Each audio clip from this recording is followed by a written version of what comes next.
Praise the Lord. நான் யாருன்னு சொல்லவா? எல்லாரும் சொல்லுவாங்க, இவ தான் அந்த பெரும்பாடுள்ள ஸ்திரீன்னு.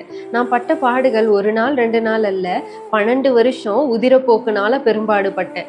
இதனால எல்லாரும் என்னை தீட்டுன்னு ஒதுக்குவாங்க. தெரியாம அவங்க மேல என் கை பட்டுருச்சு, இல்லை தெரியாம அவங்க என் மேல உரசிட்டாங்க அப்படின்னா என்னை தீட்டுன்னு சொல்லி அடிக்காத குறையா திட்டுவாங்க. பயந்து நடுங்குவேன்.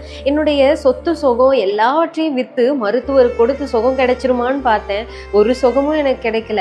எல்லா சொத்தையும் வித்துட்டு ஒன்றும் இல்லாத நிலைமைக்கு போனதுதான் மிச்சம். இந்த டைம்ல தான் நான் ஒரு காரியம் கேள்விப்பட்டேன். இயேசு அப்படின்றவர் தொட்டாருன்னா கண்கள் தெரியாதவங்களுக்கு கண்ணு தெரியுது, காது கேட்காதவர்களுக்கு காதுகள் கேட்குது, பேசாதவங்கலாம் பேசுறாங்க, எப்படியாப்பட்ட வியாதியும் அவர் தொட்டா குணமாயிடும், சரியாயிடும் அப்படின்னு சொல்றத கேள்விப்பட்டேன். அப்ப எனக்கு இருந்த ஒரே நம்பிக்கை, இயேசு என்னை தொடுறதல்ல, இயேசுவின் வஸ்திரத்தையாவது நான் தொட்டுறணும், அந்த வஸ்திர ஓரத்தை தொட்டாவது நான் சுகம் பெற்றணும், கண்டிப்பா எனக்கு சுகம் கிடைக்கும் அப்படின்னு இயேசு எங்க இருக்காருன்னு சொல்லி தேடி போனா நானே எங்கேயோ இருந்தவ தேடி வரேன்னா இவ்வளோ சுகம் அற்புதம் செய்துகிட்டு இருக்கவரை தேடி அவங்க ஊர் மக்கள் வராம இருப்பாங்களா?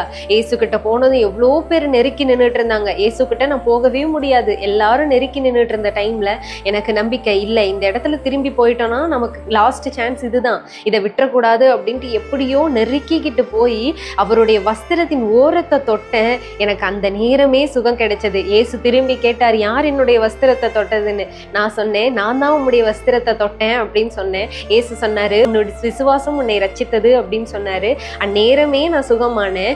என்னுடைய எல்லா இழந்த சொத்து சுகம் எல்லாவற்றையும் திரும்ப பெற்றுக்கொண்டேன். இயேசுவின் சாட்சியை உலகத்திற்கே நான் சொல்லி கொண்டிருக்கேன். இதுதான் இயேசு என்னுடைய வாழ்க்கையில செய்த மிகப்பெரிய அற்புதமும் அதிசயமா இருக்கு. இது போல உங்க வாழ்க்கையிலையும் எவ்வளோ பாடுகள், எவ்வளோ கஷ்டமா இருக்கட்டும், என்ன வியாதியா இருக்கட்டும், எல்லாவற்றையும் விட்டு மருத்துவருக்கு செலவு பண்ணியிருந்தாலும் சரி, இயேசு கிட்ட வந்தீங்கன்னா நிச்சயமா உங்களுக்கு சரியாகும். எனக்கு செய்த தேவன் உங்களுக்கு செய்யாம இருப்பாரா?